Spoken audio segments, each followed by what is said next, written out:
Единствената изцяло запазена крепост по нашите земи – Баба Вида. И не е случайно, просто никога не е била превземана с сила.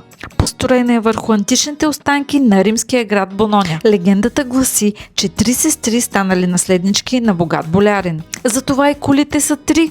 Най-голямата сестра била Вида. Не се оженила и целия си живот прекарала в крепостта. До тук с легендата. Историята пък е свързана с Иван Стацимир, който използвал крепостта за резиденция. И за османските турци, които се я ползвали за затвор и се я разширили. За нас бе много приятно да се върнем във времето назад и да се докоснем до живота през средновековието. Имаше и доста туристи, които умишлено не хванах в кадър, а крепостта е част от туристическата програма на круизните кораби по река Дунав. Много често крепостта Баба Вида е едно от най-оживените културни пространства във Видин, а средновековните стени се превръщат в естествен декор за театър, музика и изкуство с чудесна гледка към Дунава. А тук виждате макет на цялата видинска крепост и рова около нея, който са пълнили с вода от реката. На връщане пък от Видин се спряхме в село Гинци за сирене. Сирене нямаше, но случайно попаднахме на събора в селото и решихме да се включим. Абонирайте се за канала за още интересни места и събития.